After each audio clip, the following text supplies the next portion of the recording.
राजनला कोणाच्या तरी रडण्याच्या आवाजाने जाग आली. त्याने डोळे उघडले. घरात तो एकटाच राहिला होता. त्यामुळे यावेळी घरात रडण्याचा आवाज येणं हे म्हणजे अंगावर काटा आणणारं होतं. राजनने थरथरत खोलीतला लहान दिवा चालू केला.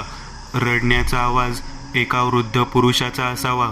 तो हळूहळू चालत आवाजाचा वेध घेत किचनमध्ये आला.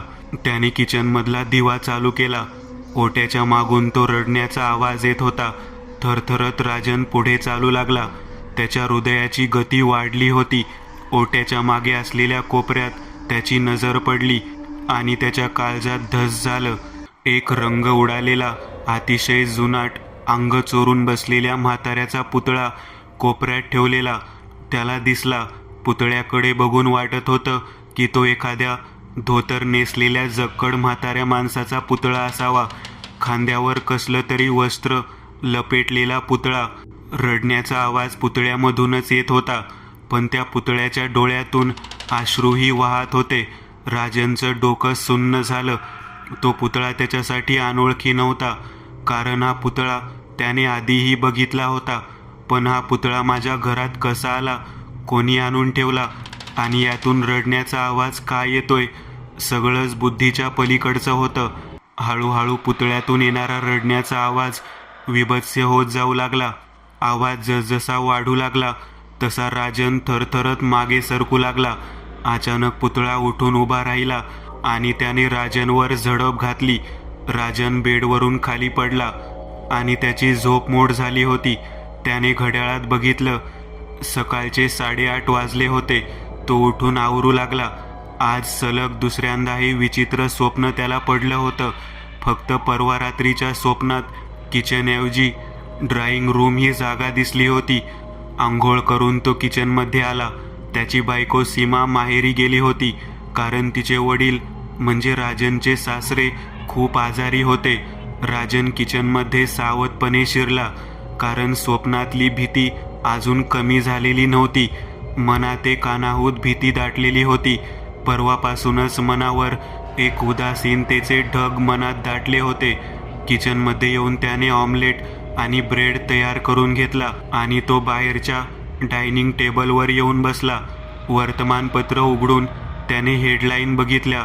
वर्तमानपत्र चेहऱ्यासमोर घेऊन तो बातम्या वाचत होता. पेपर खाली करून त्याची नजर डायनिंग टेबलवर पडली आणि त्याचं काळीजच हादरलं.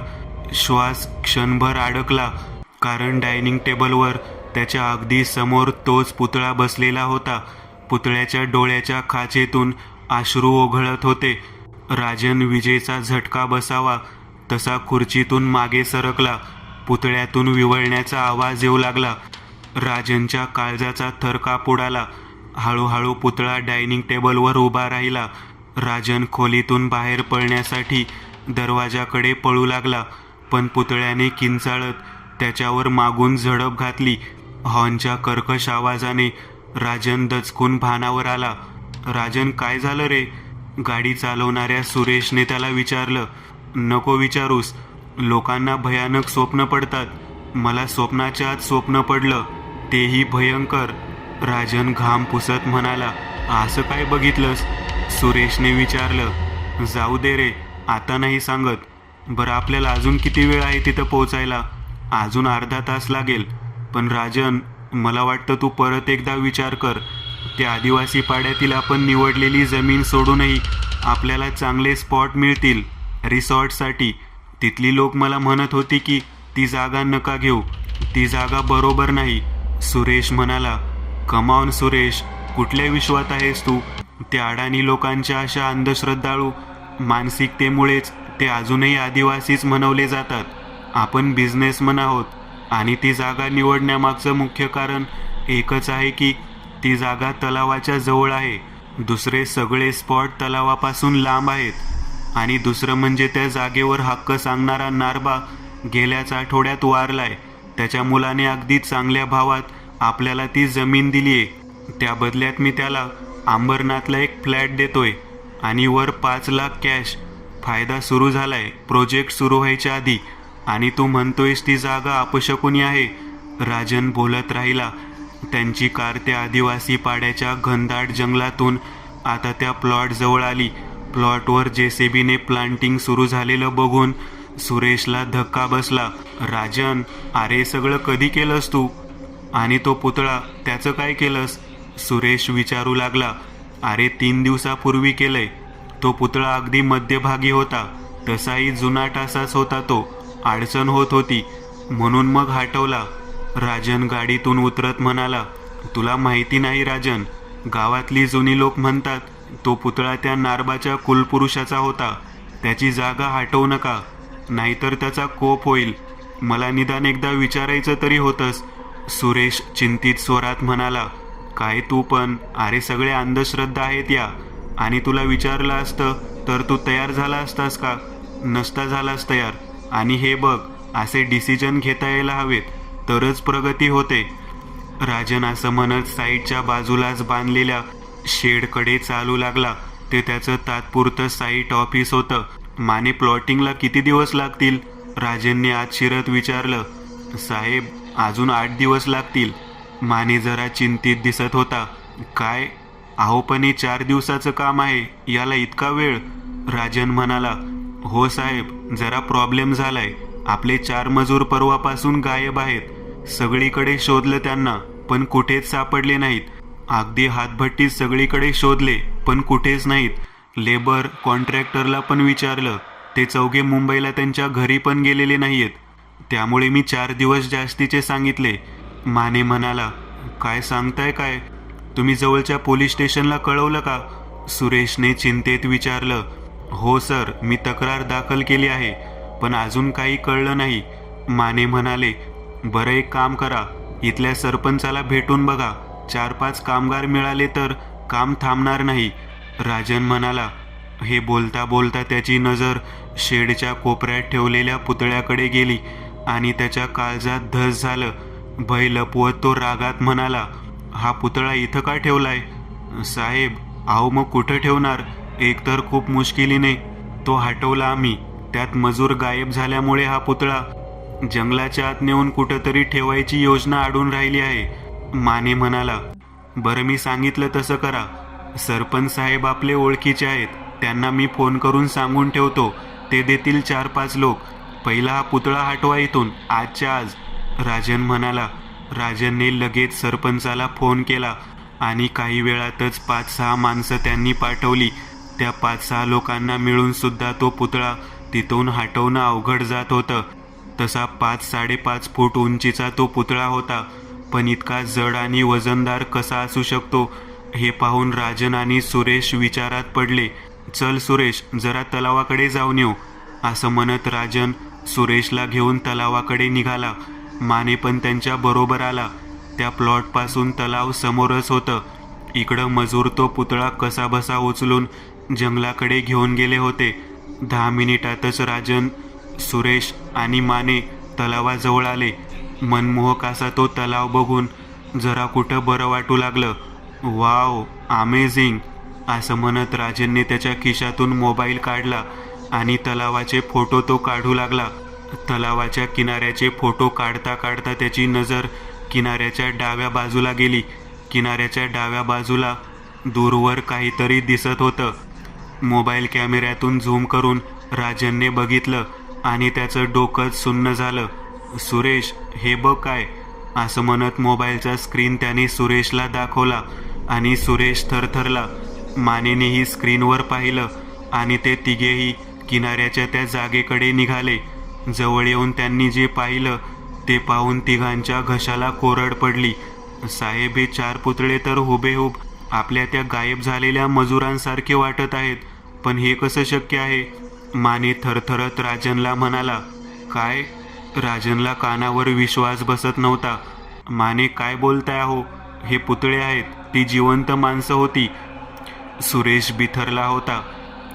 साहेब, मी त्यांना चांगलं ओळखत होतो. हा पुतळा हुबेहूब बबनसारखा आहे. त्याच्या हातात कायम तंबाखूची डब्बी असायची. हा दुसरा पुतळा बघा, हा सखारामसारखा आहे हुबेहूब. त्याच्या डोक्यावर कायम एक फडकं गुंडाळून असायचा तो. बास करा माने, समजलं. पण नक्की त्या मजुरांचे झालं काय असेल? ते मेले, आणि मेले तर मग त्यांची प्रेत सापडली असती. हे त्यांचे पुतळे कसे सापडतील? नक्की हे आहे काय? सुरेश बोलू लागला. राजनची तर दातखिळी बसली होती. त्याला तो पुतळा, त्याला पडलेलं स्वप्न आणि आता हे 4 पुतळे, या सगळ्या गोष्टींचा काहीतरी संबंध आहे हे कळत होतं. पण त्याचबरोबर हे प्रोजेक्ट कॅन्सल झालं तर होणारा कोट्यावधीचं नुकसानही समोर दिसत होतं. काही असो, हे प्रकरण इथंच दाबून टाकावं लागेल. कोणाला कळायच्या आत हे प्रकरण दाबलं पाहिजे सुरेश, नाहीतर हे प्रोजेक्ट धोक्यात येईल. आपण संपून जाऊ, राजन एकदम म्हणाला. पण कसं? सुरेश म्हणाला.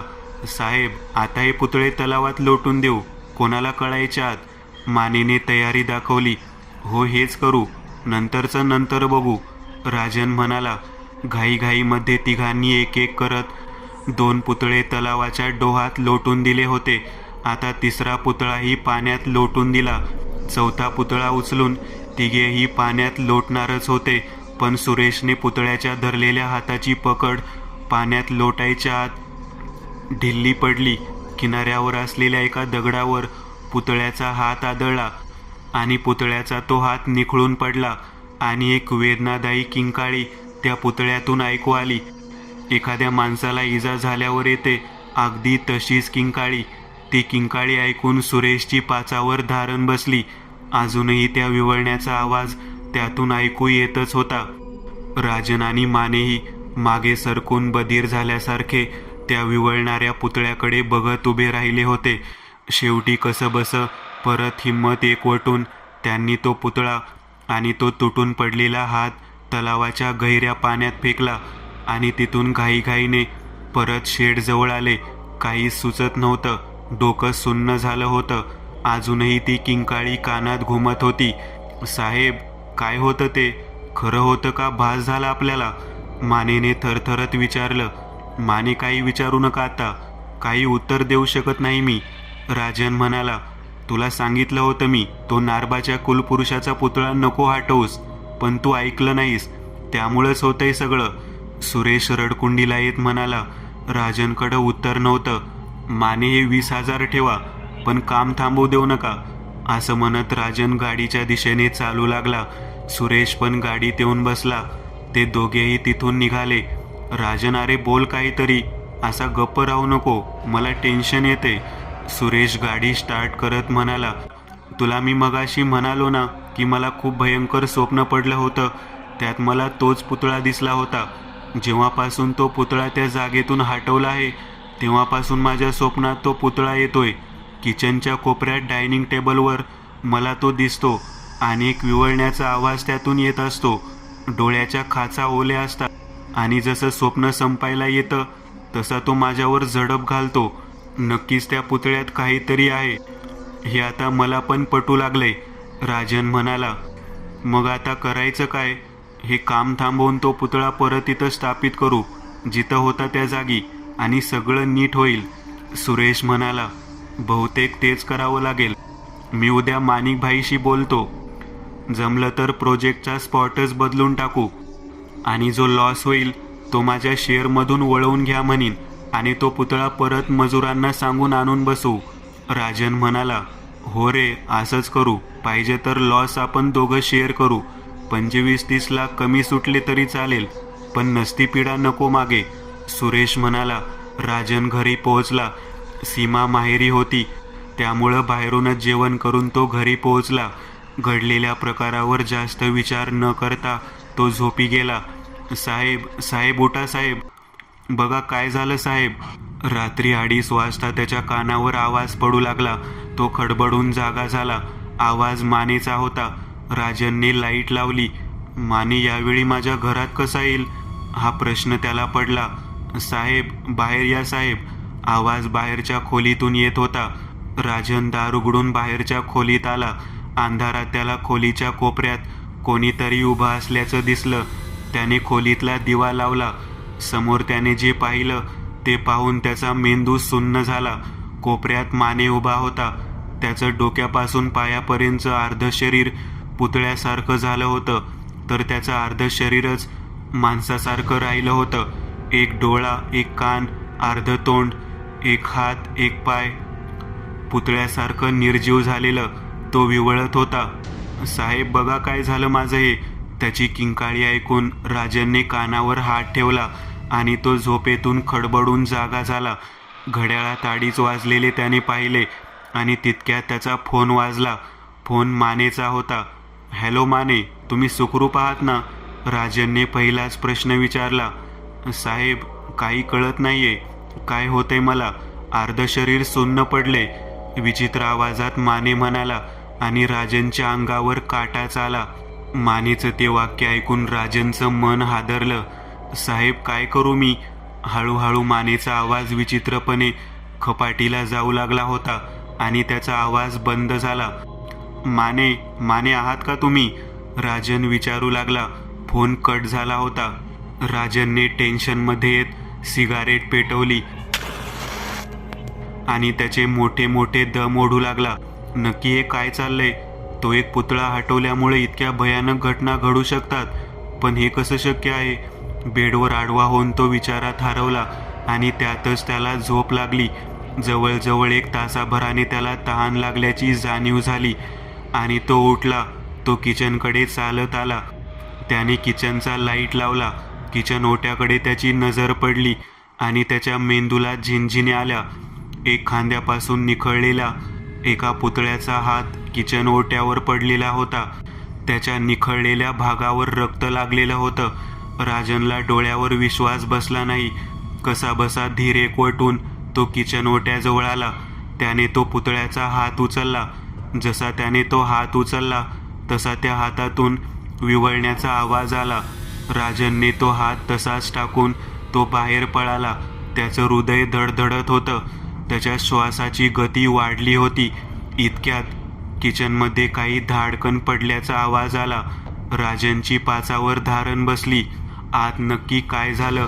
तो हळूहळू दबक्या पावलाने किचनकडे येऊ लागला. पूर्णपणे घामाघूम झाला होता. किचनच्या दारातून त्याने घाबरत घाबरत नजर आत टाकली आणि त्याच्या तोंडून एक आर्त किंकाळी फुटली. कारण किचनमध्ये एक पुतळा उभा होता आणि त्याचा हात निखळून खाली पडला होता. तोच पुतळा त्या मजुराचा, ज्याचा हात दुपारी तलावात लोटून देताना निखळला होता. अगदी हुबेहूब तो धाडकन झालेला आवाज त्या निखळून पडलेल्या निर्जीव हाताचा होता. पण भीतीचं मुख्य कारण वेगळंच होतं. कारण तो पुतळा त्याचा निखळलेला हात उचलताना राजनला दिसला होता. खरं तर म्हणून राजन किंचाळला होता. राजन तिथून फ्लॅटच्या बाहेर पडण्यासाठी मागे फिरला आणि त्याचा श्वासच अडकला. कारण बेडरूमच्या दरवाजासमोरून पळताना त्याची नजर बेडवर असलेल्या त्या जखड म्हाताऱ्याच्या पुतळ्यावर पडली होती. क्षणभर तिथं थांबत राजनने त्या बेडवर बसलेल्या पुतळ्याकडे बघितलं. त्याच्यातून आता विवळण्याचे आवाज ऐकू येऊ लागले. राजनचं डोकं सुन्न झालं. काहीही कळायच्या आत तो फ्लॅटच्या मुख्य दाराकडे पळण्यासाठी लिव्हिंग रूममध्ये आला आणि तिथलं ते भयानक दृश्य पाहून त्याच्या हृदयाचा ठोका चुकला. लिव्हिंग रूममध्ये आता एकूण 11 पुतळे उभे होते. राजनच्या विचारशक्तीच्या पलीकडचं ते दृश्य पाहून त्याच्या डोळ्यासमोर अंधारी आली आणि तो जागीच कोसळला. चेहऱ्यावर पाण्याचे शिंतोडे पडले आणि राजन शुद्धीवर आला. हळूहळू डोळे उघडून तो उठून बसला. राजन काय रे, काय झालं होतं?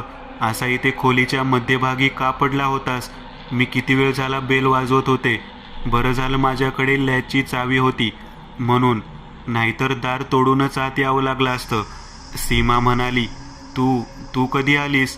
राजनने बिथरलेल्या अवस्थेत विचारलं. अरे 15-20 मिनिट झाली. पण तू असा रूमच्या फ्लोअरवर का झोपला होतास? तब्येत ठीक आहे ना तुझी? सीमाने विचारलं. तुला काय सांगू, खूप विचित्र प्रकार अनुभवतोय गेले 3-4 दिवस. खूपच भयंकर प्रकार. राजन घाबरत घाबरत बोलू लागला. राजन प्लीज मला सांग काय झाले, कसले भयंकर प्रकार? सीमाने विचारलं. अगं आपला नवीन प्रोजेक्ट सुरू झालं. त्या जागेवर एक पुतळा होता. तो पुतळा हटवल्यापासून सगळं विचित्र घडू लागलं. तो पुतळा आधी माझ्या स्वप्नात येऊ लागला. काल मी आणि सुरेश तिथं गेलो आणि राजनने एक एक करून सगळ्या घटना सीमाला सांगितल्या. राजन हा प्रकार साधासुद्धा नाहीये. काहीतरी इतिहास असणार या गोष्टीला. खूप भयंकर असं काहीतरी आहे हे. मला तर वाटतंय तू तो पुतळा होता तसा बसव, जिथून हटवलास तिथून, आणि मी तर म्हणेन प्रोजेक्ट कॅन्सल कर. सीमा म्हणाली, ते शक्य नाही. माणिक शेठकडून फायनान्स घेऊन सुरू केलंय काम. खूप डेंजर माणूस आहे तो माणिक शेठ. तरीही बोलून बघतो. तू चहा ठेव. राजन असं म्हणत आवरायला आत गेला. तो अजूनही घाबरलेलाच होता, पण सीमाच्या येण्याने त्याला थोडा धीर आला होता. तो आंघोळ करून आवरून बाहेर आला. मोबाईलवर 3 मिस कॉल होते माणिक शेठचे. त्याने त्वरित माणिक शेठला फोन लावला. साहेब बोला. अरे राजन, कुठे आहेस तू? मी इकडं साईटवर आलो होतो. इकडं तर कोणीच नाही आहे, ना तुझे लेबर ना तुझा कॉन्ट्रॅक्टर माने. काय चाललंय हे? JCBचं रोजचं भाडं माहिती नाही का तुला? इथं एक दिवस काम थांबलं तर लाखोंचा बांबू बसतो आपल्याला. आणि तुझा पार्टनर सुरेश पण फोन उचलत नाहीये. माणिक शेठ रागात बोलून गेला. साहेब शांत व्हा, मी सगळं सांगतो तुम्हाला. राजन त्याला शांत करत म्हणाला, मला माहीत नाही राजन. ऐक, मी साईटवर थांबतोय. तुम्हाला 1.5 तासात तू इथं हजर हो. शेठने रागात फोन ठेवून दिला. राजनने सुरेशला फोन लावला, पण त्याचा फोन लागतच नव्हता. सीमा, मला लगेच निघायला लागेल. पटकन चहा आण.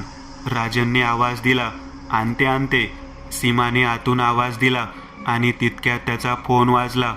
फोन कोणाचा आहे हे न बघता त्याने तो उचलला आणि कानाला लावला. राजन, अरे ऐक, मला अजून 2 दिवस लागतील. बाबांना ॲडमिट केले हॉस्पिटलला. समोरून सीमा बोलत होती. सीमा, तू जर तिथं आहेस तर मग किचनमध्ये कोण आहे? राजनच्या अंगावर सरकन काटा आला. तो दबक्या पावलांनी आत डोकावू लागला. आतमध्ये कोणीच नव्हतं. तो थरथरत परत फोनवर बोलू लागला. अगं, आता तर तू इथं आली होतीस ना? राजनने विचारलं. काय बोलतोयस? मी तर माझ्या माहेरी आहे. तू बरा आहेस ना? की मी येऊ? सीमाने विचारलं. नाही, नको. तू बाबांजवळ थांबणं गरजेचं आहे आता. मी बोलतो नंतर, राजन म्हणाला आणि त्याने फोन ठेवला. तो घराला कुलूप लावून निघाला. तो पहिला सुरेशकडे जायला निघाला. सुरेशच्या फ्लॅटखाली येऊन त्याने गाडी लावली आणि तो वर गेला. दाराची बेल वाजवून उभा राहिला, दार उघडायची वाट बघत. दार उघडलं. सुरेशची बायको प्रिया उभी होती. वहिनी, सुरेश कुठे आहे? अहो, आत तर या. ते त्यांच्या खोलीत आहेत, तुमचीच वाट बघत आहेत. अहो, पण फोन करतोय तर फोन का उचलत नाही येतो? अहो, फोन काल रात्रीपासून खराब आहे त्यांचा. तुम्ही आत बसा, मी चहा आणते. असं म्हणत प्रिया आत गेली. राजन सुरेशच्या खोलीत शिरला. सुरेश बाथरूममध्ये होता. सुरेश, अरे माणिक शेठ साईटवर गेलाय. त्यात काल रात्री मानेचा फोन आला होता. विचित्रच बडबडत होता आणि आता तिथं कोणीच नाहीये. काम पण बंद आहे. चल लवकर. तो माणिक खूप भडकलाय. राजन म्हणाला. थांब, आलोच. सुरेशने बाथरूममधून आवाज दिला. 10 मिनिट झाली. अरे बाबा चल, आयुष्यभराची आंघोळ आजच करतो का? राजन म्हणाला. थांब रे, आलोच. सुरेश म्हणाला. 10 मिनिटांनी बाथरूमचं दार उघडलं आणि सुरेश बाहेर आला. एक आर्तकिंकाळी राजनच्या तोंडून बाहेर पडली, कारण त्याने अतिशय विकृत आणि भयानक दृश्य पाहिलं होतं. सुरेशचं अर्ध शरीर एका निर्जीव रंग उडालेल्या पुतळ्यासारखं झालं होतं, पण त्याचं कमरेखालचं शरीर नॉर्मल माणसासारखं होतं. राजनचं डोकं बधीर झालं होतं. राजन क्षणभरात तिथून बाहेर आला. वहिनी, कुठे आहात? अहो, इकडे या. बघा त्या सुरेशला. राजनने किचनकडे बघत आवाज दिला. आले भाऊजी. असं म्हणत ती बाहेर आली. तिच्या अर्धवट निर्जीव पुतळ्यासारख्या शरीराकडे बघत राजनच्या पायाखालची जमीन सरकली. त्याचं काळीज तोंडाशी आलं होतं. तो जीवाच्या आकांताने किंचाळत त्या घरातून बाहेर पडला. लिफ्टचीही वाट न बघता तो पायऱ्यांनी खाली पळत सुटला. भाऊजी, चहा तरी घेऊन जा. खपाटीला गेलेल्या आवाजात स्वतःच्या अर्धवट पुतळ्यासारख्या शरीराला ओढत ती दरवाजापर्यंत येऊन आवाज देत होती. राजन पळत गाडीत बसला. गाडी स्टार्ट करून तो निघाला. हृदय वेगाने धडधडत होतं. तितक्यात अचानक फोन वाजू लागला. फोन माणिक शेठचा होता. अरे कुठे आहेस? 1 तास होत आलाय. कुठे पोहोचलायस? माणिक शेठ म्हणाला. साहेब, पोचतोच आहे, गाडीतच आहे. राजन घामाघूम होत म्हणाला. फोन ठेवून तो घडलेल्या घटनांचा विचार करू लागला. हे सगळं खरंच घडतंय की मला भास होत आहेत? सुरेश प्रियाचं हे काय झालं होतं? माझं पण असंच होणार का? हे सगळं थांबणार कधी?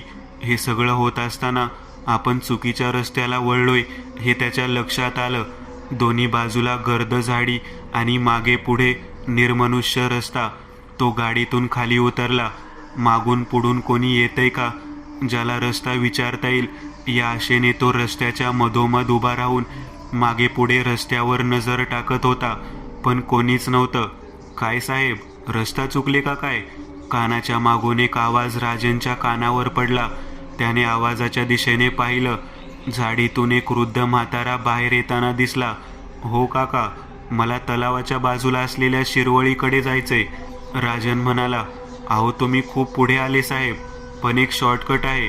पाहिजे तर तुम्हाला रस्ता दाखवू शकतो. म्हातारा म्हणाला. दिवसाची वेळ आहे त्यामुळे त्याला लिफ्ट देणं राजनला धोक्याचं वाटलं नाही. बसा, राजन म्हणाला. गाडीत बसून राजनने गाडी सुरू केली.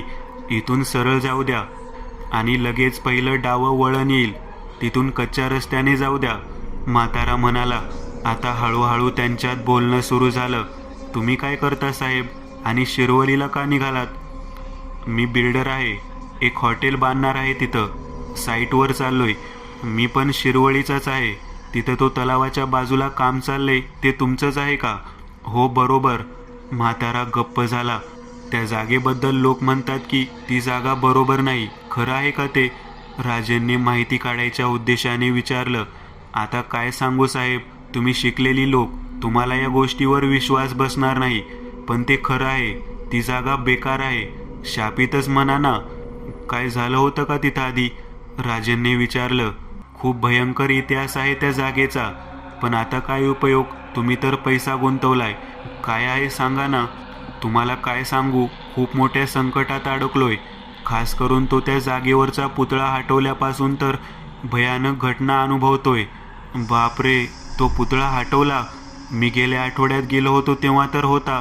म्हाताऱ्याच्या चेहऱ्यावर एक वेगळंच भय उमटलं. खूप मोठी चूक केली तो पुतळा हटवून, म्हातारा म्हणाला. काय रहस्य आहे त्याचं? राजनने विचारलं. सांगतो. तो पुतळा तिथं किती वर्ष होता हे कोणालाच माहिती नाही, पण तो अण्णा भगतचा पुतळा असंच आम्ही ऐकत आलोय.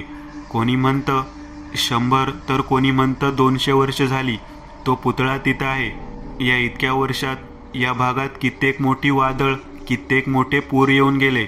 गावचे गाव उद्ध्वस्त झाली, पण तो पुतळा जागचा हलला नाही. 25 वर्षापूर्वी तर भूकंप पण झाला, पण तो पुतळा हलला नाही. जे मी ऐकलंय ते सांगतो. कोणेकेकाळी तिथं अण्णा भगत नावाचा माणूस राहायचा. एक झोपडी आणि समोर त्याचं शेत होतं. लोक म्हणायची अव्वल दर्जाचा कलाकार होता. जन्मताच उत्तम मूर्ती घडवायचा, मोठमोठे सुंदर पुतळे बनवायचा, पण पैसा काही फार मिळत नव्हता. त्याने स्वतःसारखा हुबेहूब असा एक पुतळा बनवायला घेतला. लोक म्हणतात की तो पुतळा इतका हुबेहूब बनवला होता की अण्णा कोणता आणि पुतळा कोणता हे सांगणं पण अवघड जायचं. यातच अण्णाला एक तांत्रिक भेटला. नरबळी देऊन तुला याच जागेत असलेले गुप्त धन मिळेल असं त्यांनी अण्णाला सांगितलं. हळूहळू गावातली लहान मुलं गायब होऊ लागली. पण एक दिवस अण्णा जे मूल बळी द्यायला घेऊन आला ते त्याच्या हातून आधीच मेलं होतं. मृत शरीराचा बळी देणं म्हणजे अशा साधनेत सैतानाचा कोप ओढवून घेण्याचं कारण ठरलं. लोक म्हणतात सैतानाचा शाप लागला अण्णाला. दुसऱ्या दिवशी लोकांना अण्णा भगत दिसला नाही, पण रातोरात त्याच्या झोपडीसमोर त्याचाच पुतळा उभा दिसला. तिथून पुढं अनेकांनी ती जागा बळकावण्याचा प्रयत्न केला, पण ते सगळे गायब झाले. ज्यांनी त्या जागेवर वाईट नजर टाकली त्यांचं आयुष्य एका भयानक स्वप्नासारखं झालं. दर चंद्रग्रहणाला त्या जागेत अण्णाच्या किंकाळ्या आजही ऐकू येतात. त्याच्या पुतळ्याच्या डोळ्याच्या खाचा अश्रूंनी ओल्या दिसतात. 50 वर्षापूर्वी गावच्या सावकाराने तो पुतळा तिथून हटवण्याचा प्रयत्न केला होता, पण पाटील आणि त्याचे 4 कामगार कुठं गायब झाले कोणालाच माहिती नाही. पुढे 10 वर्षांनी एकदा गावात दुष्काळ पडला होता. तलाव सुकून गेला. तेव्हा त्याच्या तळाला 5 पुतळे आढळले, हुबेहूब पाटील आणि त्याच्या 4 मजुरांसारखे. शेवटचा त्याचा वंशज नारबा पण काही दिवसापूर्वी गेला. तुम्ही तो पुतळा नाही हटवला, अण्णा भक्ताला हलवलंय. त्याचा कोप होत आहे तुमच्यावर. म्हाताऱ्याने सगळं काही सांगितलं. शिरवळी गाव आलं होतं. गाडी थांबवत राजनने त्याला विचारलं, मामा यावर आता काय उपाय? तो पुतळा जंगलात जिथं ठेवलाय जसा होता तसा तिथून आण आणि होता त्या जागी स्थापित कर. आतापर्यंत 13 जणांचे बळी गेलेत, अजून कोणाचा बळी तरी जाणार नाही. म्हातारा गाडीतून उतरला. धन्यवाद म्हणून राजन गाडी घेऊन थोडा पुढं आला. अजून कोणाचा बळी जाणार नाही. पण याला कसं कळलं की त्या पुतळ्यामुळं 13 जणांचे बळी गेलेत? 4 लेबर, माने, कालचे 6 मजूर आणि सुरेश, प्रिया बरोबर 13. मी तर याला काहीच सांगितलं नव्हतं. राजन विजेचा झटका बसावा तसा मागे वळून बघू लागला. मागे रस्त्यावर कोणीच नव्हतं. तो कुठे गायब झाला कळलंच नव्हतं. राजन थरथरत साईटवर पोहोचला. काय रे, किती वेळ? आणि हे काय, लेबर नाहीत, माने पण गायब आहे. माणिक शेठ भडकला होता. साहेब, हे प्रोजेक्ट कॅन्सल करावं लागणार आहे. ही जागा शापित आहे. याचा अनुभव मला आला आहे. तुमचे सगळे पैसे मी परत करीन, पण हा प्रोजेक्ट आता मी करणार नाही. काय, डोकं ठिकाणावर आहे का तुझं? तुला माहीत नाही का मी कोण आहे? माझे 50 लाख मला 4 दिवसात परत हवेत आणि ही जागा पण मला हवी आहे. माझ्याकडे तुझ्यासारखे 56 बिल्डर आहेत. माणिक म्हणाला, बरं साहेब, तुमचे पैसे तुम्हाला मिळतील, पण ही जागा नको. ही शापित जागा आहे. राजन म्हणाला, तू मला नको सांगू या गोष्टी. मी आता निघतोय. 4 दिवसात 50 लाख आणि जागेचे पेपर घेऊन ऑफिसला ये. माणिक धमकी देत तिथून निघून गेला. राजन तिथं एकटाच होता. त्याला कळत नव्हतं आता जंगलातून तो पुतळा आणायचा कसा. कारण एकतर तो एकटा होता आणि जंगलात तो पुतळा आहे कुठं हेही नक्की माहिती नव्हतं. त्याची नजर तलावाच्या बाजूला गेली. तलावाच्या काठावर काहीतरी होतं. तो धावत तिथं पोहोचला आणि त्याला धक्काच बसला, कारण तोच पुतळा तलावाच्या काठी बसलेला त्याला दिसला. राजनने होती नव्हती तेवढी सगळी ताकद लावून तो पुतळा ओढत कसाबसा शेडजवळ आणला.